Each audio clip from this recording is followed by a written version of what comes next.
Então, meus queridos amigos, eu queria agradecer imensamente pelo convite essa noite para fazer essa exposição que eu chamaria muito mais de um estudo, diante de pessoas que aqui também já conhecem bastante a doutrina.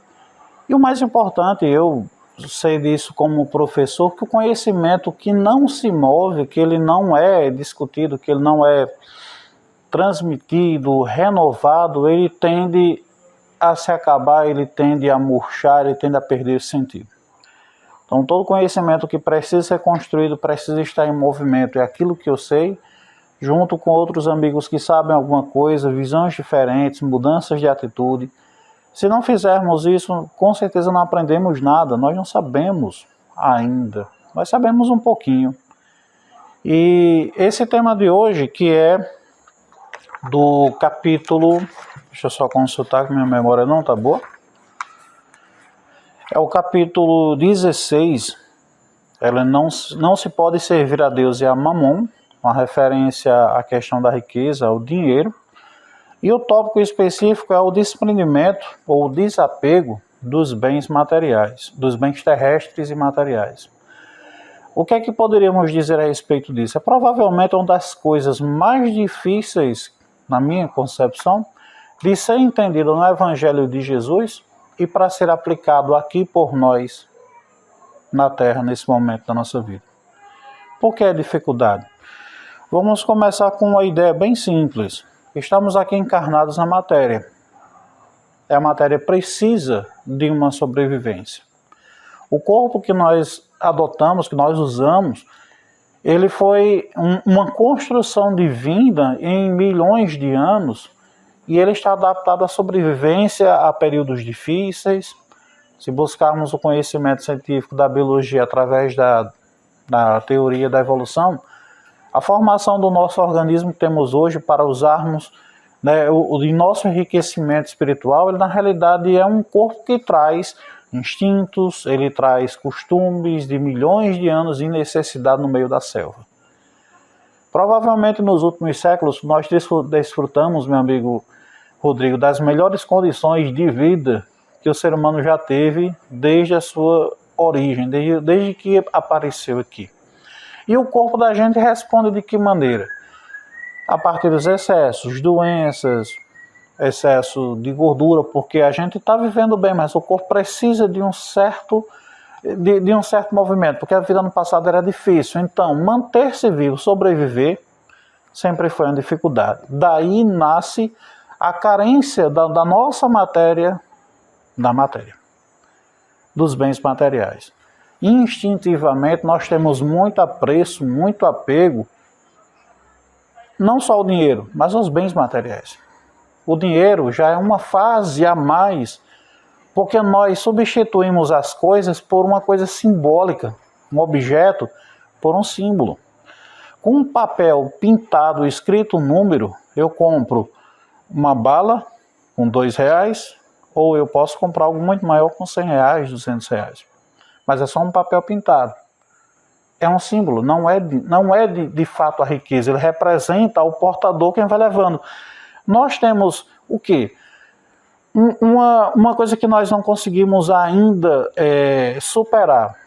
A gente acaba criando um fetichismo. A gente idolatra, a gente ganha um apreço muito grande pelo dinheiro, pela riqueza, pelos bens materiais. É como se diz no popular: quanto mais se tem, mais se quer. Está errado? Está errado? Esse é o motivo da gente refletir. Se a gente ganha salário de tantos reais, e se oferecer uma proposta para ganharmos mais, vamos negar? Por quê? Por que negaríamos? Ao passo que temos na nossa sociedade pessoas que ganham muito mal para sobreviver, há pessoas que esbanjam, porque tem bastante. Há pessoas que nunca precisaram do sofrimento da labuta, do suor do rosto, como diz as palavras bíblicas, para poder manter-se, porque já tem bastante suficiente. Talvez seja aí onde a gente deve deter o nosso olhar. Porque para tudo que nós fazemos nesse mundo, precisamos do dinheiro. Para tudo que a gente precisar fazer nesse mundo, a gente precisa de uma certa riqueza. Eu com certeza prefiro hoje a condição material em que estou do que tinha no passado. Será que se eu voltar ao passado eu ficaria feliz? É preciso refletirmos sobre isso porque a palavra de hoje fala sobre isso. A nossa evolução espiritual, ele passa necessariamente pela a necessidade de entendermos que a vida não é só o agora. A vida não tem fim. À medida que eu deixar esse corpo e deixar de ser Gilbert, e depois voltar com outro nome, como outra pessoa, a minha vida continua, apenas eu vou encarnar de novo para viver outra experiência material. Mas a gente deve refletir o que essa riqueza pode nos propiciar. Será que é bom ser rico? Será que é bom ser pobre? Existe aquela discussão, dinheiro não traz felicidade. De fato não traz. Tem muita gente rica, mas vazio por dentro e sofre. Tem gente com depressão, mesmo com o bolso cheio de dinheiro. E há aquelas pessoas que fazem a galhofa porque gostariam de ter o dinheiro, que dizem assim, realmente, dinheiro não traz felicidade, passa o seu salário que eu vou chorar em Paris. Pois é muito melhor ser triste em Paris do que aqui. Mas isso ainda é uma visão materialista, ainda é uma visão focada nas coisas terrenas. De quanto a gente precisa se desprender dos bens materiais para que a gente possa investir na nossa evolução. Temos que pensar alguns pontos. Nós temos alguns defeitos morais, temos algumas tendências que são inatas, que elas perduram de muitas e muitas encarnações. Possivelmente a gente não consegue vencê-las, mas algum encaminhamento a gente já terá feito. Alguma consciência a gente já vai ter, a gente já pode planejar, quem sabe no futuro, em próximas encarnações, já temos aquele ponto em que a gente vai trabalhar, vamos ser diferentes, porque a gente toma consciência do que nós somos. Jesus sempre diz, olha, conheceis a ti próprio, conhece-te a ti mesmo. Conhecer a si mesmo é o ideal, é o ponto principal para fazermos nossa reforma íntima. O que é que eu vou mudar em mim se eu não souber o que eu preciso mudar? A gente tem que descobrir o que é realmente importante em nós que devemos melhorar e aquilo que a gente pode deixar no caminho, mas também não tenhamos pressa, porque do mesmo jeito que a gente não pode tirar um tijolo qualquer de uma parede com perigo de deixá-la cair, a gente também não pode arrancar uma característica da nossa personalidade tão fácil, sem imaginar que a nossa própria personalidade também pode ruir. Então temos que ir com calma, porque é devagar que se faz. Se um artesão pega um diamante bruto, ele não tasca um martelo em cima, pensando que vai lapidá-lo, ele vai devagar, por partes, para que possa extrair daquela pérola ali, daquela joia, o melhor que ela poderá oferecer. Mas com certeza não é quebrando, não é batendo com força. É esmerilhando, é burilando, é devagar, é lento. Temos que pensar no principal. Aí eu vou contar uma historinha que certamente a nossa amiga que tem a mãe que é professora já deve ter ouvido, porque de vez em quando rola, né, em alguns encontros professores, mas uma historinha bem interessante. Diz que uma mulher muito pobre estava rodando pela selva sem ter muito para onde ir, necessidades, com um filho no colo. Então ela viu uma caverna e daquela caverna saiu uma voz dizendo assim: entra, pega tudo que você puder levar, só não esqueça do principal. Entre, pegue tudo que puder, mas depois que a porta fechar, nunca mais você entrará. E ela foi. Não era ganância, mas era desejo. Por que não? O que é que tem aqui? Muito tesouro, joias, muita coisa boa. E ela saiu acumulando. Nossa, quanta coisa boa. E ela deixou o menino lá no canto. Fica quieto aqui, menino. Vamos guardar. E foi enchendo o bisaco, foi enchendo as coisas. Muito tesouro. Então a voz avisou, falta menos de 1 minuto. Leve tudo que você puder.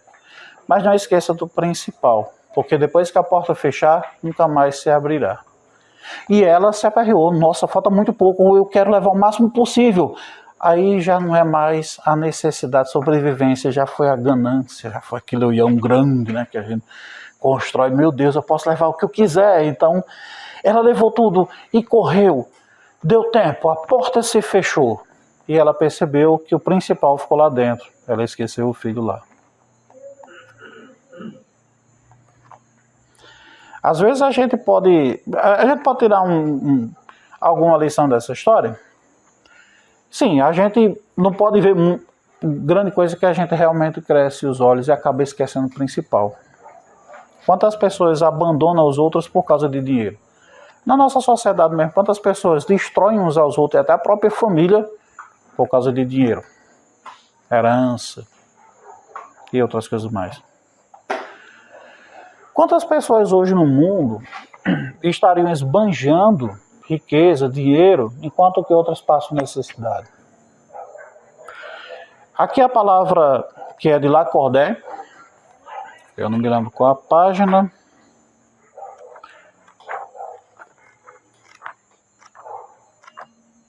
Lacordaire é o autor. O Lacordaire foi um vigário lá na Notre Dame, se eu não me engano.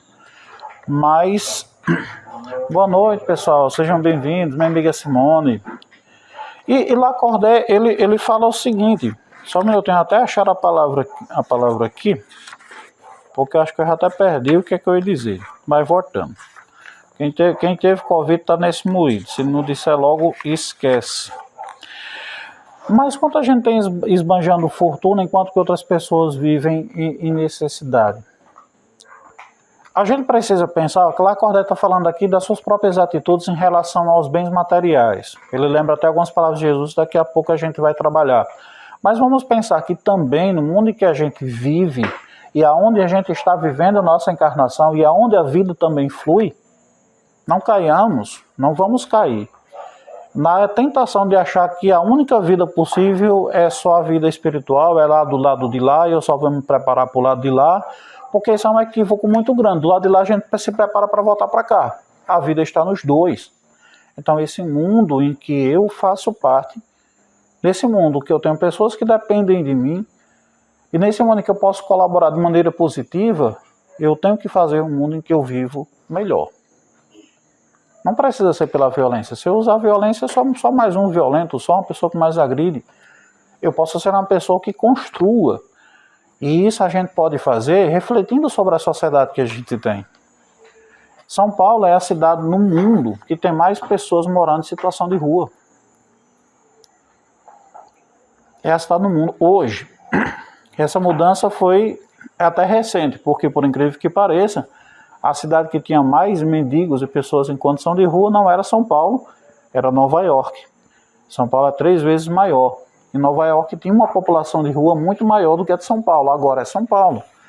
O que está acontecendo nos Estados Unidos, nação mais rica do planeta, e o que acontece em São Paulo, no Brasil, uma das cidades mais ricas do nosso país, é que temos uma sociedade que privilegia alguns, enquanto que outros esquecem. Se a gente não pode fazer, pelo menos que a gente pudesse apoiar o trabalho de algumas pessoas que fazem, aqueles que levam o evangelho de verdade. Vou citar um exemplo daquele padre Júlio Lancelotti. Ele tem um trabalho incrível de alimentar, de cuidar das pessoas, mas mais dias, menos dias, a gente encontra a Prefeitura de São Paulo agindo de forma que agride a essência do ser humano. Colocaram pedras pontiagudas para que as pessoas não se deitassem debaixo do viaduto. E mesmo assim, com as pessoas dormindo de qualquer jeito, a prefeitura passava de manhã com um jato d'água gelado, em pleno inverno, nas pessoas que estavam na rua.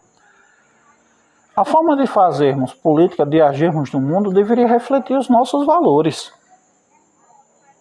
Deveria refletir os valores que nós temos. Não é que um político, ao chegar em determinada posição, vai dizer, olha, eu sou cristão, então vai ter que ser do jeito que eu quero. Não. Mas as ações dele deveriam refletir aquilo como pessoa ele é. Porque se um prefeito concorda que deva colocar pedras para afugentar pessoas em situação de rua, ele não está agindo como um cristão. Se afugenta aquela pessoa que não pode deitar-se ali, ela vai procurar um outro lugar. É só uma maquiagem. É só uma maquiagem. Teve situações na história do Brasil em que foi muito pior. Na década de 60, quando a Guanabara era governada por Carlos Lacerda fez uma política muito pior. que pegava as pessoas em situação de rua e jogavam lá da Ponte Rio, Niterói. Isso aconteceu. E era política de Estado, a polícia fazia isso. Então, qual é a ideia? É você tirar o incômodo, a sujeira, porque quem está mandando é o dinheiro. Ainda hoje eu vi... Lá em Gramado, se eles pegarem ali no meio da rua, eles colocam num carro e levam para a cidade vizinha. Não pode ter mendigo em Gramado não, Rio Grande do Sul. Bom saber disso, que pelo menos eu não vou lá alimentar o turismo de lá. Essa é a minha contraparte. Não estou agredindo ninguém, se eu estou fazendo minha parte, não vou lá. Né? Eu não posso agredir um outro humano apenas porque ele não está bonito. Se for por beleza, tá ruim para o meu lado, né? Ainda hoje eu vi um vídeo na rede social em que uma moça dondoca, dona de uma lojinha ela que pensa que é rica, né? Dona de uma lojinha lá, e ela criticando, ela mostrava no vídeo criticando porque tinha um senhor carregando aquelas carrocinhas com material reciclável. Aí pedindo para a prefeitura cuidar daquilo, para fulano não sei o que fazer alguma coisa, porque aquilo desvalorizava, porque, olha, essas pessoas possivelmente se dizem muito cristãs, mas estão servindo a Mamon.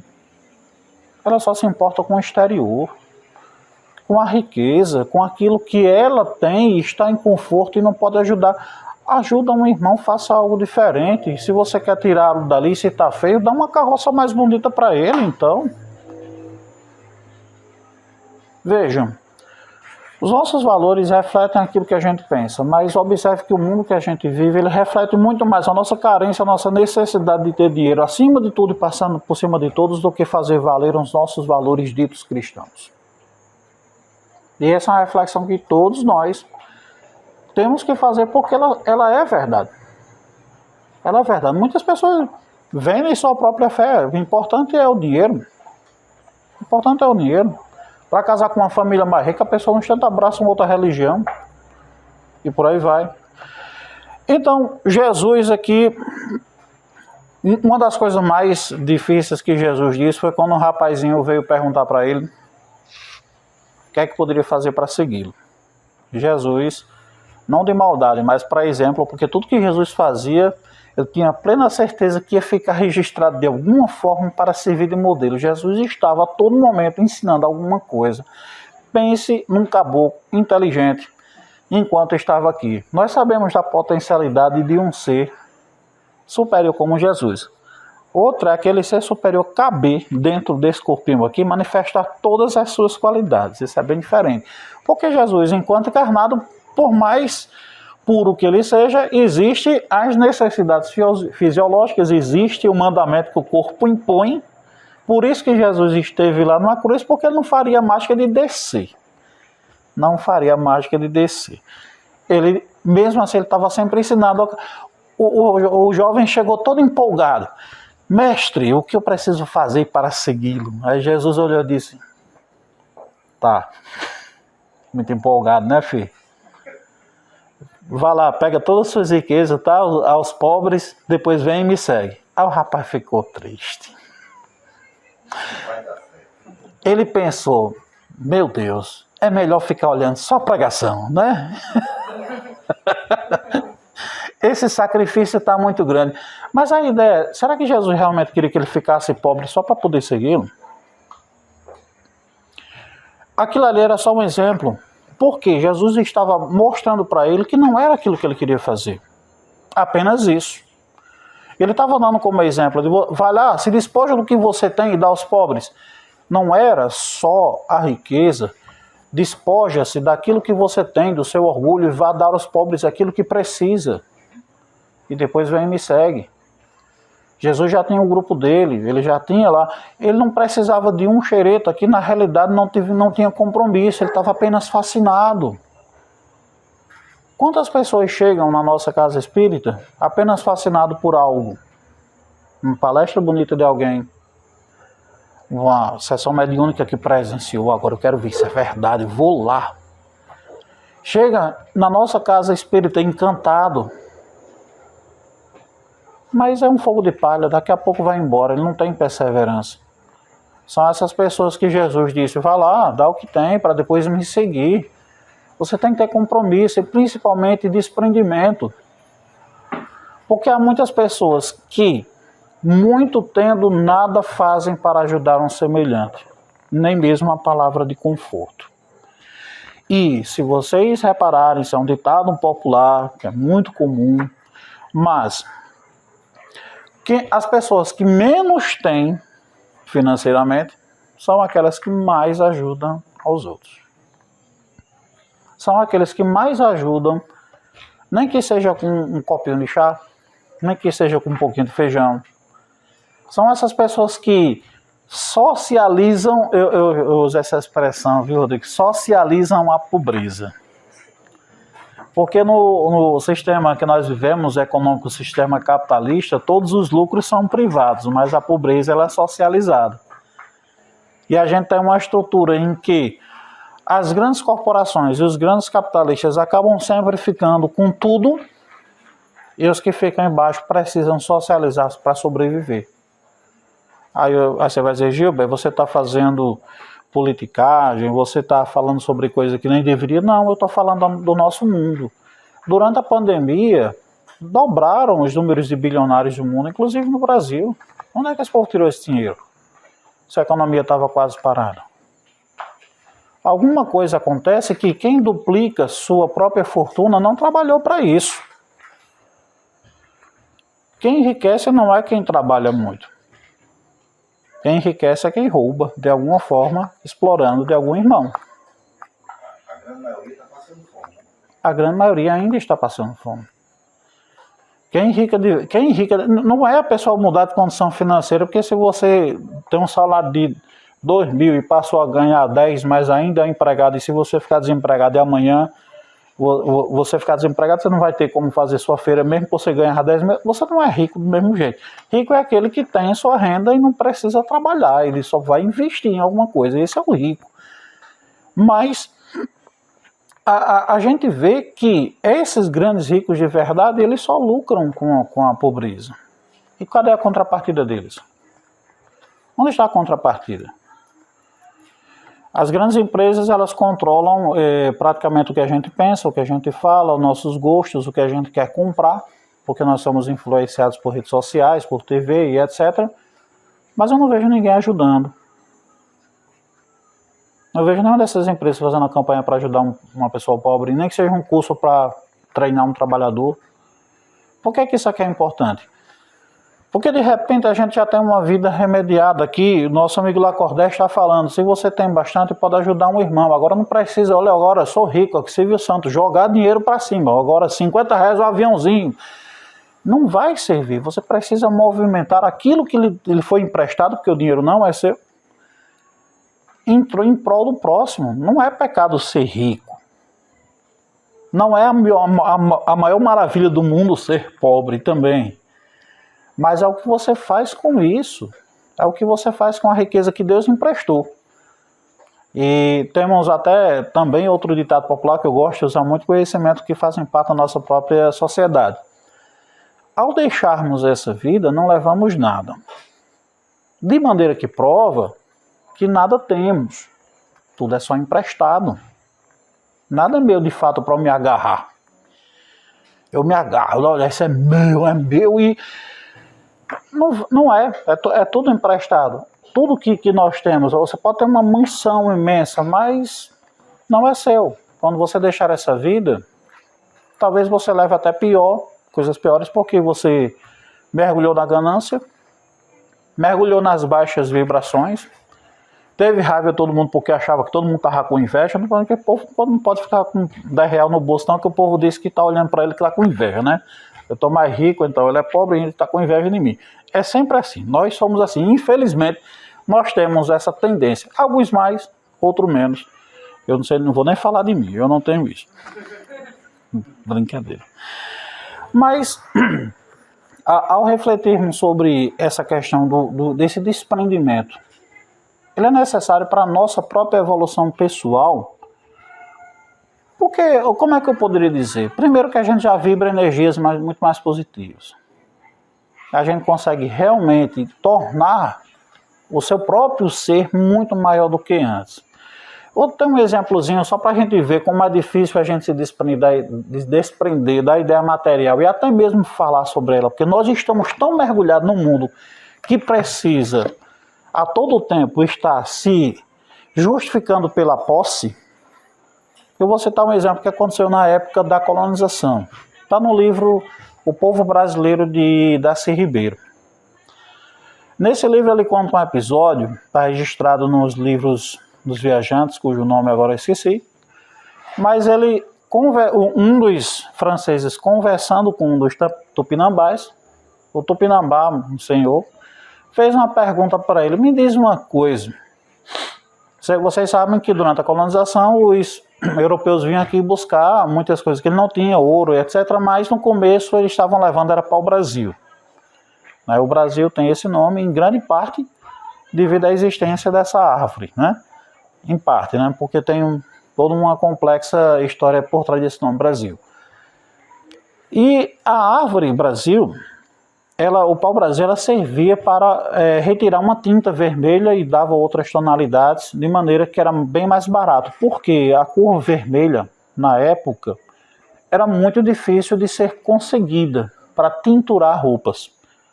Hoje é fácil. Lembrando que quando eu falei, né, lá no comecinho da exposição, que hoje nós vivemos uma condição material muito melhor do que sempre tivemos na história. E naquela época, mesmo para um rei, era muito caro ter uma roupa bonita de verdade. Mesmo a mesa dos grandes reis de Espanha e Portugal e França, mesmo a mesa deles era talvez mais pobre do que a gente tem no nosso almoço. Porque não havia frutas, era basicamente uma dieta feita de carnes e tubérculos, como batatas e etc.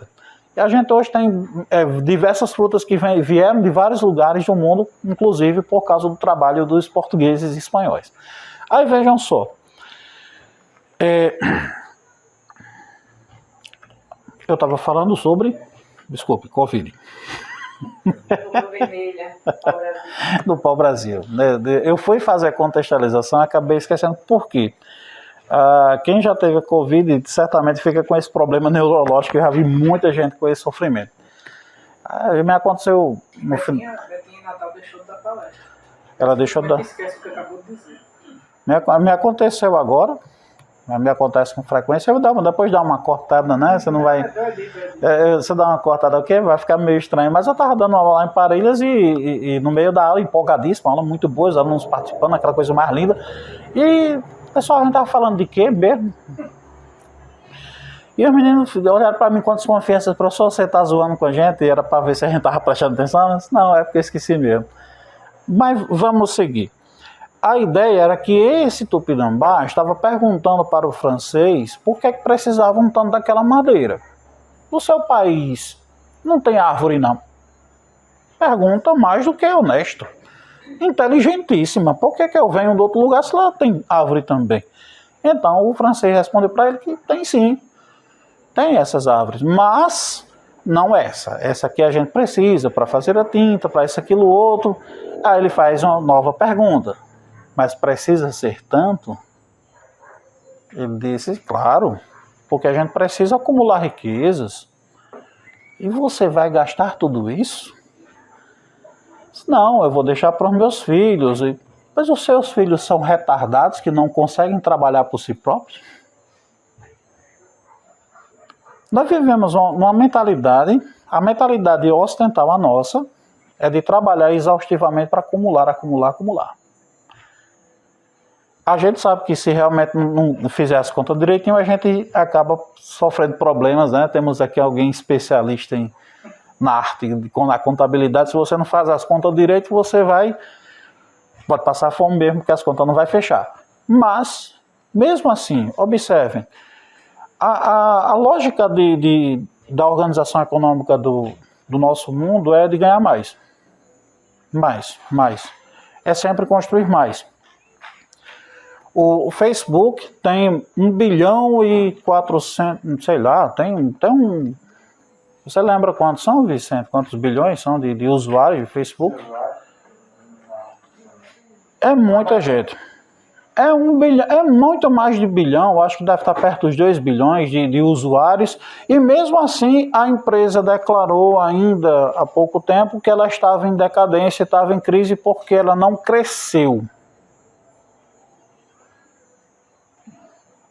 Já tem bilhões de usuários, não apareceu gente a mais. E tem 1 bilhão, quase 2 bilhões de usuários, e mesmo assim eles querem mais. Me digam, isso vai ser, de fato, sustentável por quanto tempo? Entendeu? O lucro dessas empresas só depende de conseguir mais pessoas, mas pelo menos a população do planeta ainda é finita. Será que eles vão ter que explorar também a massa desencarnada, meu amigo? Porque, né? No ambiente aqui ao redor da Terra, nós temos alguns bilhões de espíritos aqui esperando, então ele fala, não, vamos fazer o Spirit Book. Porque aí vamos ganhar mais dinheiro, ofertando produtos materiais que os espíritos não vão usar.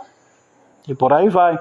Mas observe que a lógica de toda empresa é essa empresa nossa, a gente tem um empreendimento particular, mas claro, a gente quer crescer. Mas o grande capitalismo, ele depende de explorar mais e mais e mais, até o mundo acabar. É uma exploração que é simplesmente uma espécie de sanguessuga. Essa é a lógica. E essa ideia da pergunta do indígena é muito clara, que uma visão de mundo tão diferente que os indígenas tinham, era de que eu posso viver em equilíbrio com o ambiente em que eu vivo, sem explorar demais, vivendo a minha vida em paz. E não essa vida agoniada que a gente tem, que ele não conseguia entender, que eu preciso ser escravo do relógio, acordar a tal hora, fazer tal coisa, tem que ser tudo cronometrado, tem que ser tudo na ponta do lápis, estressado, tudo morrendo do coração, de estresse, o cabelo caindo. Tem gente faltando cabelo aqui? Tem, bastante. O meu tá aqui, mas ele já está ficando branco também, porque é um estresse. Agora veja só que curioso, estatisticamente falando, quantos indígenas morrem de coração? Quase nenhum. Será que eles tiveram um coração melhor do que o nosso? Não, eles não têm, pelo menos aqueles que ainda vivem no seu ambiente ainda, né? Porque para ser indígena não precisa morar no mato feito os macacos, né? Vocês sabem disso. Basta ter a sua ascendência indígena, a sua cultura, e pode viver que nem nós aí, pode ter iPhone, pode andar em carro bonito, tem nadinha, é gente igual a gente.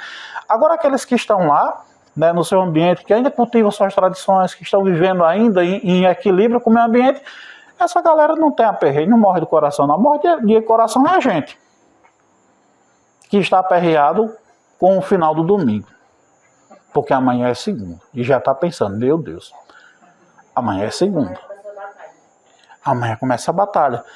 E dentro dessa estatística, pelo contrário, o período que mais acontecem ataques do coração no Brasil é justamente na tardezinha para a noite do domingo. Também tem isso. Os indígenas também dificilmente têm cabelos brancos. Dificilmente tem cabelo branco, isso é verdade. Mas, pelo menos estatisticamente falando, é comprovado. Os indígenas são os menos afetados por problemas do coração, AVC, esse negócio praticamente nem existe para o grupo indígena. Até porque aqueles que vivem ainda num ambiente quase originário, eles se alimentam melhor do que a gente, né? Mesmo que, não, eles não podem nem comer pizza, não tem nem pizza, mas pizza é justamente o que mata, velho. A gente acha muito bonito, a gente acha gostoso, engana nosso paladar, mas é tudo bomba tóxica que vai se tornar problemas para o futuro. Então não vai ter a pizza depois da palestra, não. Não vai ter a pizza, não. É ruim.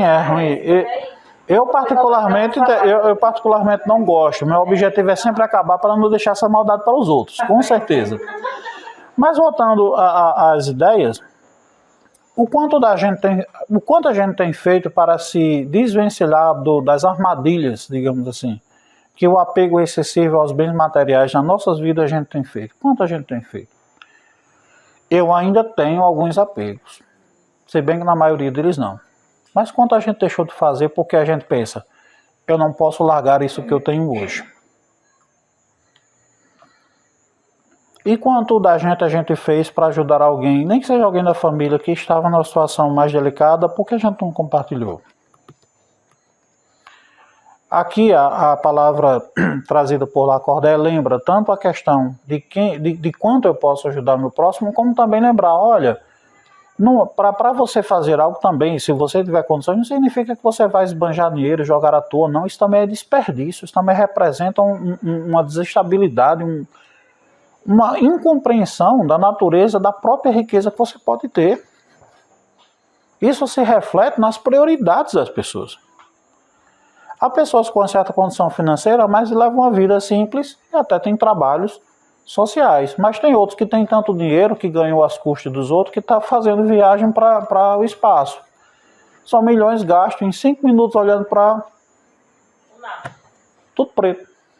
Olha assim, meu Deus, olha a terra plana ali, a borda, aí desce. Somente só. Jeff Bezos, um dos caras mais ricos do mundo, ele construiu sua riqueza explorando os outros. Olha, os entregadores da Amazon, eles são os mais mal pagos do mundo inteiro. No mundo inteiro. Então, tudo que ele tem foi em cima do sofrimento de alguém. Trabalho precarizado, humilhante. Nos Estados Unidos inventaram, inclusive, uma brincadeirinha que agora, para terminar de precarizar e humilhar a vida do cidadão, ainda querem e obrigam o entregador a fazer dancinha para eles gravar para botar no TikTok. Porque se não fizer a dancinha, eles avaliam negativamente aquele entregador e ele pode perder o emprego. Então, o que eu posso fazer? Quais são os meus valores? Eu vou concordar com uma empresa dessa? Se eu for o dono da empresa, eu vou permitir que isso aconteça? Por que não poderia ser melhor? Porque não é só, vejam só, não é só a caridade material que a gente vai mudar o mundo. A caridade material, às vezes, é uma coisa momentânea, é como um band-aid que você bota num cortezinho que você sofreu. A gente tem que pensar muito mais no mundo em que a gente está. Fazer no mundo que a gente vive um mundo melhor.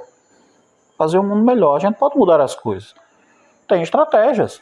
Uma boa parte da população dos Estados Unidos não acha boa essa brincadeira de gente dondoca que não tem o que fazer e está pressionando a empresa para que ela mude a política para que isso não aconteça. Isso é fazer o mundo melhor. Isso é você usar os bens materiais que você tem para fazer algo pelas pessoas. Dessa pressão, muitos deles estão exigindo que, como ficou muito claro e evidente a precarização e a humilhação que esses trabalhadores recebem, que se mude a forma de se pagar. Então vejam, uma mudança de postura, uma cobrança. Podemos fazer um mundo melhor. E tudo isso dentro dos valores que nós dizemos que somos nossos. Como é que a gente se desprende dos nossos bens terrenos? Como é que a gente tem desapegos disso? É muito difícil. Não é fácil de se desprender do que a gente tem. De simplesmente achar que a gente pode esbanjar. Não é esbanjar. A gente também não vai virar a Madre Teresa do dia para a noite. Não é por causa dessa palestra que vão chegar lá e falar, meu Deus, eu vou fazer que nem São Francisco, vou tirar minha roupa e vou dar tudo que eu tenho para andar feito um mendigo pregando a palavra de Deus. Isso é uma compreensão errada das palavras de Jesus. Deu certo para São Francisco de Assis, mas em boa parte ela é quase inútil. Ela é quase inútil. Me diga, queira um exemplo de um monge que sai de pé descalço, muda em minha vida, em minha percepção do meu eu, do mundo. Nada. Eu não vejo nada. Eu só acho estranho. A menos que seja uma pessoa tão extraordinária quanto foi Francisco de Assis, porque ao abandonar todos os bens materiais, não se contentou em ficar só andando, perambulando, feito um mendigo. Ele foi fazer algo. Ele pregou, ele teve discípulos, ele chamou as pessoas, ele foi ensinar, mas apenas desprender-se das coisas e dizer que eu não tenho vaidades, não vai servir não. É bem melhor a gente respeitar nosso próprio nível de evolução espiritual e fazer o que está possível dentro da nossa consciência, do que fazer esforços que são praticamente hercúleos e no final não reflete de verdade aquilo que nós somos. Lembrem do apóstolo Paulo, né? Eu posso entregar minha vida para ser destruído, mas se não tiver amor, meu sacrifício não valerá de nada. Porque eu não teria aprendido nada.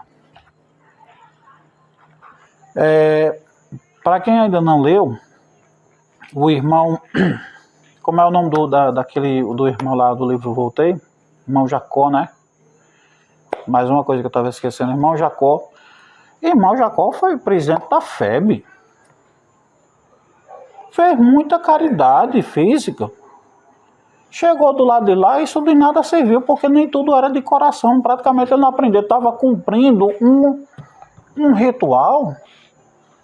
Chegou lá, uma velhinha que teve 5 filhos, subiu brilhando, né? Resplandecia, e ele lá, parecia um pedaço de carvão no chão, preso.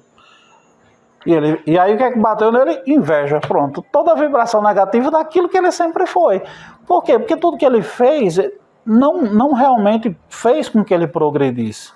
Mas aquela senhorinha de 5 filhos teve uma experiência de 5 filhos para aprender a se desapegar dos bens materiais. Desapegar de muitas vaidades. Porque quem é mãe, você é mãe, né, Simone? Você também já é mãe. Quem é mãe se desapega mesmo. É um amor que nós, desculpem os meninos aqui, nós que somos machos e não fêmeas, a gente não compreende, porque amor de mãe é algo diferencial. Eu acho que é o mais perto do amor de Jesus que a gente vai encontrar, está exatamente do exemplo materno. Mas uma mãe que se dedicou para 5 filhos, ela com certeza deu até a própria alma. E nisso ela aprendeu muito. Sempre que tudo aquilo que eu faço, se ele sai de mim para positivamente atingir ao outro, eu estou fazendo bem. Sempre que eu expando a minha consciência, eu faço porque eu preciso ajudar outras pessoas, eu faço porque é necessário que o mundo seja feliz junto comigo e não eu sozinho, porque ser feliz sozinho não é possível. Só é possível ser feliz em coletivo, não existe felicidade sozinha, senão tu tá doido, alienado, vivendo num mundo particular. Um universo totalmente particular. Então precisa ser feliz com os outros. Mas tudo aquilo que eu faço tentando agradar só a mim, eu estou fazendo mal. E o caso do irmão Jacó, por mais que tenha participado de atividades beneficentes, mas aquilo estava envaidecendo apenas o seu ego. Eu faço. Eu sou importante. Os outros estão sendo beneficiados, mas é de tabela, entendeu? Era mais para ele do que pelos outros. Então é preciso termos a necessidade de que esse desprendimento dos bens materiais é que eu não vou esnobar que é necessário buscar a riqueza, que é necessário termos o dinheiro, mas que ele não seja aquilo que vai mandar nos meus valores, que o dinheiro não seja aquilo que vai mandar naquilo que eu penso, nas coisas que eu amo.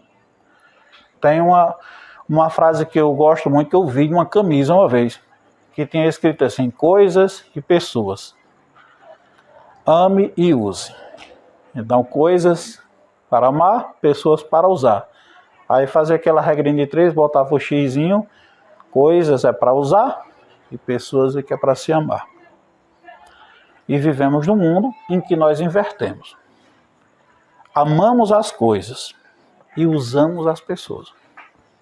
Eu acho que essa sentença, ela pode trazer um resumo do que essas ideias propostas por Lacordaire, lá no capítulo Não Podeis Servir a Deus e a Mamon, pode nos dizer.